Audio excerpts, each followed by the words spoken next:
हरे कृष्ण सर्वांना. मी प्रार्थना म्हणते आणि मग आपण वाचनाला सुरुवात करूया. ओम अज्ञानतिमिरान्धस्य ज्ञानाञ्जनशलाकया चक्षुर्मीलितं येन तस्मै श्रीगुरवे नमः. श्रीचैतन्यमनोभीष्टं स्थापितं येन भूतले स्वयं रूपकदा मह्यं ददाति स्वपदान्तिकम्.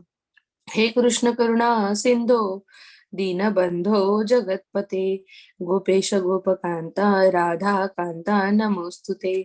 तप्त कांचन गौरंगी राधे वृंदावनेश्वरी वृषभानुसुते देवी प्रणमामि हरिप्रिये. नमः ओम विष्णुपदाय कृष्णपृष्ठाय भूतले श्रीमते भक्ति वेदांत स्वामिन इति नामिने. नमस्ते सरस्वते देवी गौरवाणी प्रचारिणे निर्विशेष शून्यवादी पाश्चात्य देश तारिणे. जय हो श्री कृष्ण चैतन्य प्रभु नित्यानंद श्री अद्वैत गदाधार श्रीवासादि गौर भक्त वृंद. हरे कृष्णा कृष्ण कृष्ण हरे हरे हरे रामा राम राम हरे हरे. हरे कृष्ण. हरे कृष्णा सर्वांना. वाचनाला सुरुवात करण्याआधी प्रभू श्रीकृष्णाच्या चरणी नतमस्तक होऊया आणि त्यांचा आशीर्वाद घेऊया. श्री श्री राधा गोविंदांच्या चरणी नतमस्तक होऊया आणि त्यांचा आशीर्वाद घेऊया. श्रीला प्रभुपादांच्या चरणी नतमस्तक होऊया आणि त्यांचा आशीर्वाद घेऊया. नामनिष्ठ दास प्रभूजींना वंदन करूया आणि माझ्या प्रेरणा पूजा माताजी, मनीषा माताजी आणि अन्वया माताजी यांना वंदन करून आज आपण आपल्या वाचनाची सुरुवात करूया. इस्कॉन श्री श्री राधा गोविंद टेम्पल मंगळुरू यांच्या प्रभुपाद भारताचे आध्यात्मिक राजदूत या पुस्तकाच्या मराठीमधील वाचनामध्ये तुम्हा सर्वांचं स्वागत आहे. तर आपण वाचत होतो अध्याय 7वा, ज्याचं नाव आहे पूर्व पश्चिमेचे मिलन. तर आपण पाहिलं की मुंबई मधल्या ही वृंदावन येथील रमण रेती इथल्या मंदिराचं पूर्ण उद्घाटन सोहळा आणि सगळा संपूर्ण पार पडल्यानंतर प्रभुपाद पुन्हा एकदा पाश्चात्य देशामधला भारत जगभरात भ्रमण करण्यासाठी आपल्या शिष्यांना उत्साह आणि त्यांचा उत्साह कायम राहावा यासाठी त्यांना प्रोत्साहन देण्यासाठी म्हणून ते पुन्हा पाश्चात्य देशांच्या दौऱ्यावर गेले. आणि मग तिथे आपण मॉरिशस येथे झालेल्या त्यांच्या अपघाताचं जे वर्णन होतं ते सुद्धा काल वाचलं होतं. आणि मग त्याच्यानंतर प्रभुपाद कसे वाचले आणि मग ते कोणासोबतही न बोलता कशा प्रकारे ते पुन्हा भारतामध्ये परत येण्याची ओढ त्यांना लागली होती, पण त्यांनी आपली यात्रा थांबवली नाही, तर आपल्या सगळ्या शिष्यांना भेटून मग नंतरच ते भारतात परत आले. आणि मग इथे आल्यानंतरही ते न बोलता शांत होते. आणि मग चैतन्य चरितामृताचं जे पुस्तक होतं आपल्या प्रकाशनाचं काम इतक्या चांगल्या पद्धतीने शिष्यगण पूर्ण करत होते, त्यासाठी प्रभुपाद अतिशय आनंदित होते आणि त्यांचा लिहिण्याचा जोर सुद्धा मग वाढला होता. आणि मग जेव्हा ते त्या पुस्तकाच्या वाचनात कशा प्रकारे गुंतून गेले होते चैतन्य चरितामृताच्या पुस्तकाच्या वाचनात, आणि मग त्यांनी आपल्याला जो अपघात झाला आहे, आपला जो त्रास होतोय, तो सुद्धा शिष्यांना न दाखवता कशा प्रकारे त्यांनी परिस्थितीला हाताळलं, या सगळ्या गोष्टीची माहिती आपण काल वाचलं होतं. तर त्याच्या पुढे आपण वाचूया आणि मी वाचायला सुरुवात करते. कोणाला वाचायची इच्छा असल्यास तुम्ही सांगू शकता. हरे कृष्ण. श्रील प्रभुपाद की जय.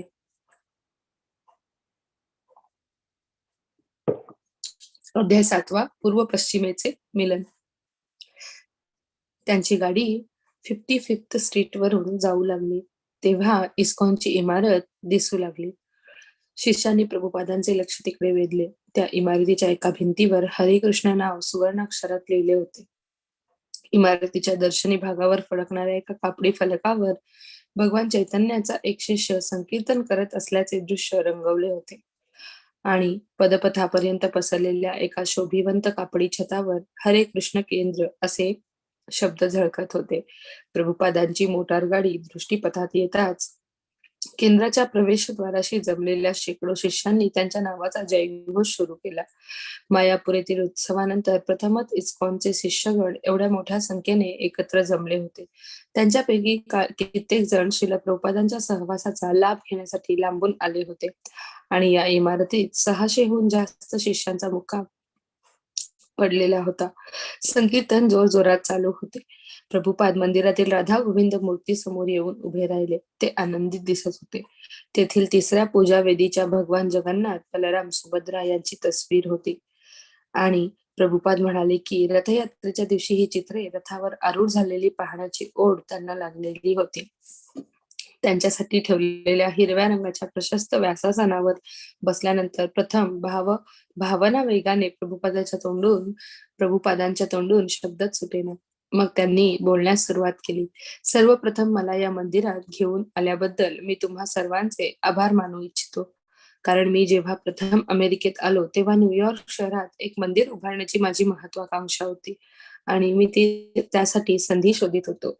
मग मॅनहॅटनमध्ये 25 फूट लांबी व 100 फूट रुंदीची जागा मिळवण्यासाठी आपण कसे असहाय्यपणे धडपडत होतो, पण एवढीशी जागा घेण्यासाठी पुरेसा निधीही जमवण्यात आपण कसे अयशस्वी ठरलो, हे त्यांनी वर्णन करून सांगितले.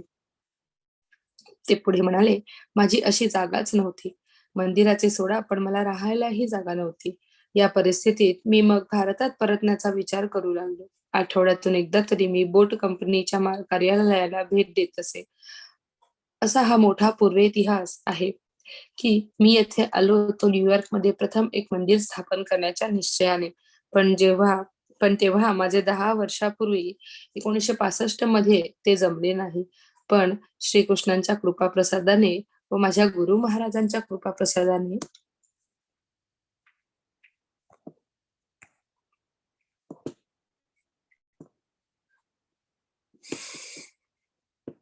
तुम्ही आता हे स्थान प्राप्त करून घेतले आहे आणि या स्थानावर तुम्ही हे मंदिर स्थापन केल्याबद्दल मी तुमचा अत्यंत आभारी आहे.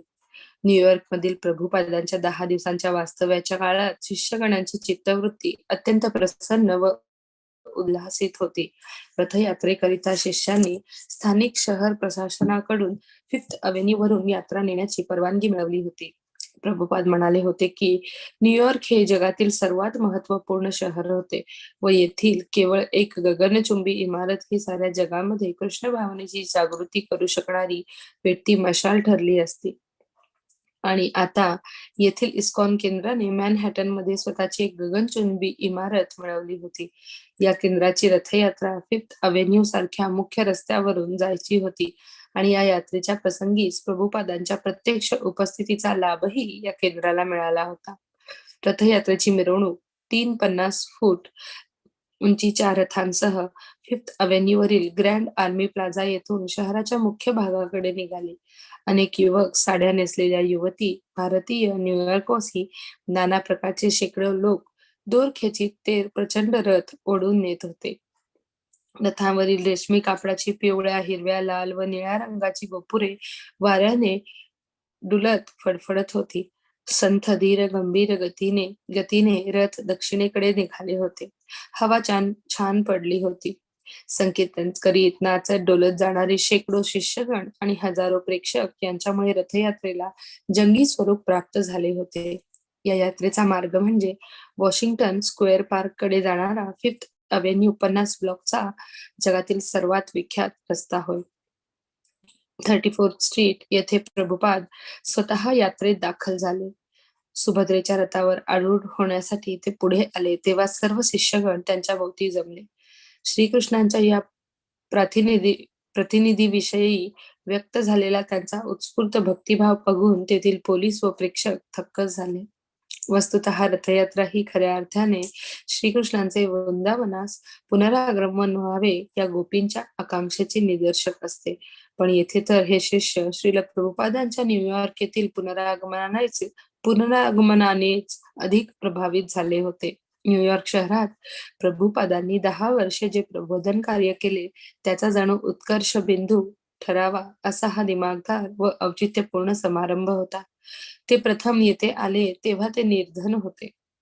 त्यांना निवाऱ्यासाठी स्वतःची जागा नव्हती व लोकांना जमवून श्रीकृष्णांविषयी माहिती देण्यासाठी जागा नव्हती. आज ते या रथयात्रा उत्सवात सन्मानपूर्वक रथावर आरूढ होऊन फिफ्थ अव्हेन्यू वरून चालले होते आणि त्यांच्या राधा गोविंद मूर्ती एका गगनचुंबी इमारतीत स्थानापन्न झाल्या होत्या. 1965 साली ते रस्त्यावर एकाकी अवस्थेत हिंडत होते, तर आज त्यांच्यासोबत 600 शिष्य पवित्र भगवन नामाचे उच्च रवाने गायन करीत लक्षावधी प्रपंचबद्ध जीवांना श्रवणाचा लाभ देत चालले होते. वॉशिंग्टन स्क्वेअर पार्क येथे यात्रा येऊन पोहोचली तेव्हा त्या उद्यानात लोकांची चांगलीच गर्दी झालेली होती. तेथे एक तात्पुरते व्यासपीठ उभारले होते व मूर्ती आणि श्रील प्रभुपाद त्या व्यासपीठावर आसनस्थ झाले. कीर्तनानंद स्वामीने उपस्थित श्रोत्यांना प्रभुपादांचा परिचय करून दिला आणि मग प्रभुपाद बोलण्यासाठी उभे राहिले. सर्व प्रमुख दूरदर्शन वाहिन्यांच्या त्या दिवशीच्या संध्याकाळच्या कार्यक्रमात या यात्रेस व उत्सवास ठळक प्रसिद्धी देण्यात आली होती आणि दुसऱ्या दिवशी सकाळच्या वृत्तपत्रांमध्ये त्याविषयीची छायाचित्रे व लेख प्रसिद्ध झाले होते. न्यूयॉर्क डेली न्यूज या दैनिकात मध्यभागाची 2 पाने भरून छापण्यात आलेला मजकूर व छायाचित्रे प्रभुपादांना विशेष आवडली. त्यात कित्येक छायाचित्रे प्रसिद्ध झाली होती आणि त्यांच्या मोठ्या टाईपात छापलेले शीर्षक होते, फिफ्थ अव्हेन्यू जेथे पूर्व पश्चिमेचे मिलन घडून आले. प्रभुपाद म्हणाले, याची कात्रणे ठिकठिकाणी पाठवा, एक इंदिरा गांधींना पाठवा. हे शीर्षक छानच आहे. आपल्या कार्याचे उद्दिष्टच हे आहे. पूर्व व पश्चिम यांचे मिलन, किंवा मी नेहमी म्हणतो त्या शब्दात सांगायचे तर लंगडा व आंधळा यांची भेट. त्यांची भेट झाल्यावर परस्पर सहकार्याने ते आश्चर्यजनक कार्य करू शकतात. पण ते एकमेकांपासून दूर राहिले तर त्यांना काहीच साधत नाही. एक आहे लंगडा तर दुसरा आहे आंधळा, पण ते म्हणजे भारतीय संस्कृती व अमेरिकन समृद्धी जर एकत्र जमले तर ते अखिल जगताचा उद्धार करू शकतील. न्यूयॉर्क टाइम्स मध्ये प्रसिद्ध झालेला लेख श्रील प्रभुपादांनी वाचवून घेतला. या लेखात एक बाब आवर्जून उल्लेखलेली होती, ती अशी की या यात्रेत शेकडो भारतीय सहभागी झाले होते आणि आपण न्यूयॉर्क शहरात राहून आपल्या धर्मानुसार आचरण करू शकतो याचे त्यांना खूपच समाधान वाटत होते. या लेखात भारतातून येऊन अमेरिकेत स्थायिक झालेल्या एका माणसाचे उद्गार उद्धृत केले होते. आम्हाला अमेरिकेतील हे न्यूयॉर्क शहर अतिशय प्रिय आहे. हे जगातील सर्वात सुंदर स्थळ आहे. दुसऱ्या कुठल्याही देशात आम्हाला आमचे धार्मिक समारंभ साजरे करण्यास एवढे स्वातंत्र्य लाभले नसते. हे अगदी खरे आहे, प्रभुपाद म्हणाले. ते पुढे म्हणाले, मीही नेहमी हेच सांगत असतो.